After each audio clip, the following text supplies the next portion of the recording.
Ever wonder what would look like if Rome never fell? There is a Star Trek episode for that. I'm in Salad and I saw Star Trek the original series, Bread and Circuses. It is directed by Ralph Senesky, written by Gene Roddenberry and Gene L. Kuhn.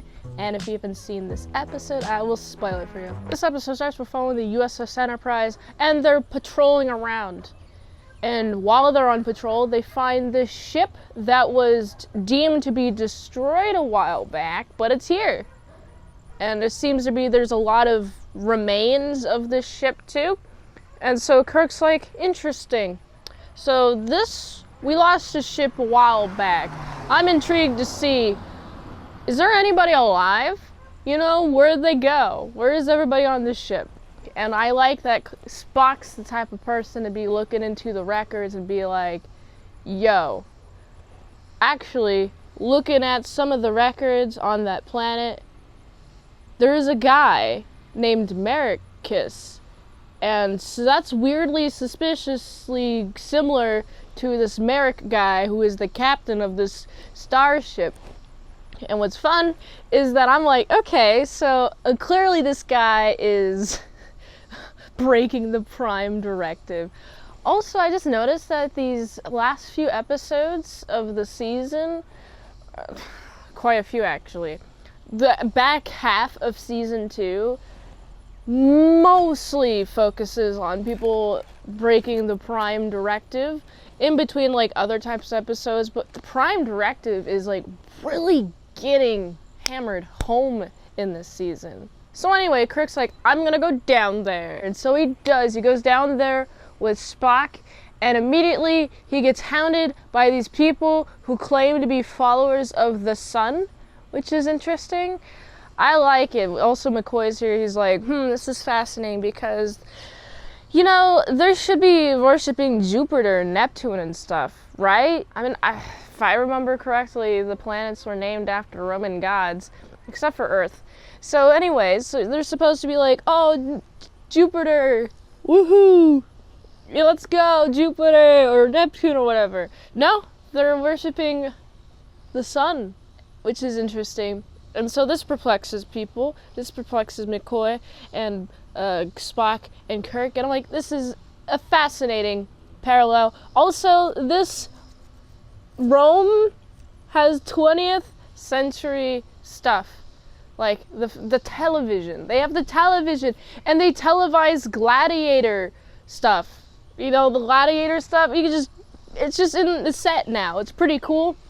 But still lots of murder. Kirk's like, I want to see Maricus. And every person he talks to is like, you seem a little bit suspicious. We're gonna hold you, we're gonna capture you, we're gonna keep trying to capture you, you know. And we get to the point where he gets to meet with Maricus and Marcus. Maricus is there just like, I'm chilling, being cool, awesome, amazing guy. Kirk asks, yo, why did you break the Prime Directive? And when I heard him say the words that came out of his mouth, this Merrick guy, I was like, bro, what? He was like, okay, I liked the culture here, and I think that we should preserve the culture here. And so I volunteered, you know, made a whole promise with the guys here. Luckily, we just were like looking for parts to fix our ship with, and this guy comes in and he's like, oh, let me tell you about our culture. And I made a promise to that guy that I would help him out. So, you know what I did? I asked my starship people to come down, all of them to beam down.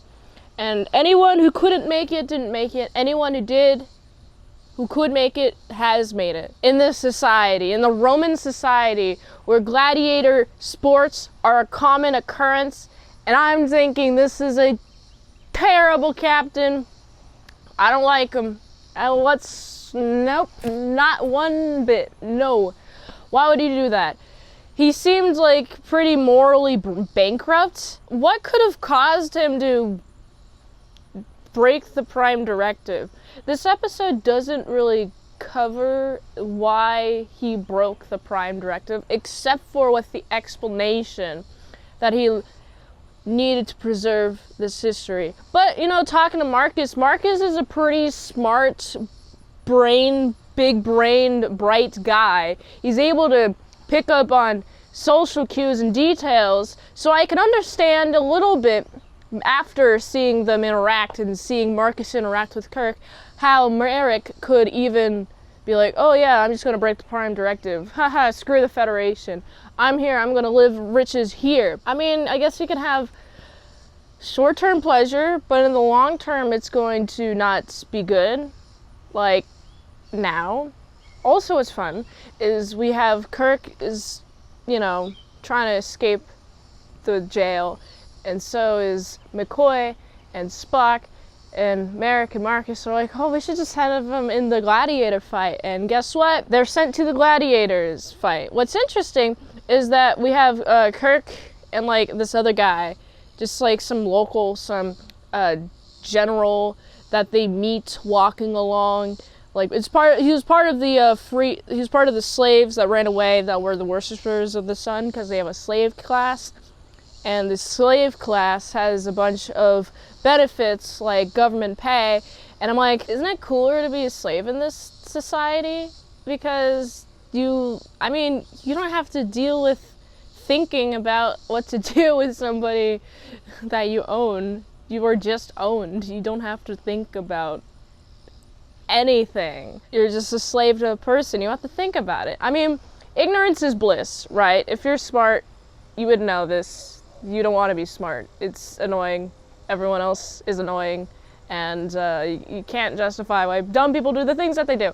Versus if you're a slave, you can be like, la-di-da-da-da-da-da. I'm just going to do what this person who owns me is going to do. And I don't have to think about it at all. So in that way, it is ignorance is bliss. But I don't condone slavery. I'm just saying in this society, since they have benefits and such, like, it seems like they've got a good deal going on there. You know, but still, there's still slavery, which is bad. Slavery is bad. I don't think I have to mention this, but it is. It is bad. Don't own people, please. Anyway, so now they're in the gladiator ring, which is not a ring, actually. It's a studio. Kirk and this gladiator versus McCoy and Spock, and then they fight other people, and they each get their own mate. So Spock's able to just be like, I'm just kind of like here, and the other opponent's like, you're scared. And Spock's like, nah, dude, I'm just like here to entertain, I'm just kind of chilling. And then whenever he gets a moment, he's like, Vulcan, and he gets it, and then he also gets McCoy, and then it's like, everyone's like, boo, no, that sucked, that was terrible. But what's interesting is that at some point, Merrick was like, oh man, I feel kind of bad. I should let Kirk go, and then he does, and then when he lets Kirk go, frickin' Marcus is like, dude, what the heck? That's not good. I'm gonna murder you now. And then he gets all murdery. And then we have, great thin chance of winning, and they do. Winning meaning getting out there before they get caught, and they do. And it's pretty great. They go up there. Hora's like, that they're talking about not the sun like the literal sun, but the sun like the son of God, like Christ God, because, it's Rome, and Christ is from Roman time. You've probably read the Bible, heard of it. Did you know the Bible's the most stolen book? Anyway, so this is a fun episode. This was fun. I've already said that. I don't know, it's just big fun to me. It's an interesting observation. It's a good mind thought experiment to think about what Earth would be, what a place similar to Earth would be like, except for like a few key details, like Rome never fell.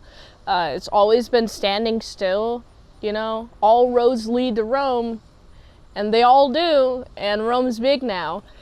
So it makes me wonder what their society is like even more. I've got a glimpse of it, but I kind of want to know a little bit more about their history and such. This is a fun Star Trek episode. Kirk did good. I like Spock. My favorite part is when Spock's like battling with the guy, and he's like not trying at all, and then when he puts an effort, he immediately gets the guy. Like, nice. I like that. This is fun. Go watch it. I gotta give this episode, it's a solid 8 out of 10. If you like this review, watch another one. The platform really likes that. If you want a fast track movie, you can do that for $20 dinos at patreon.com/ASRepresents. And if you like to help support the daily grindiness of all them daily movies, go to this link tree, find the way you can help support the daily grind of all them daily movies. So go here. And until next time, I've been Salad Saw. I'll see you later, my sour croutons and bacon bits. Boop. Beam me up.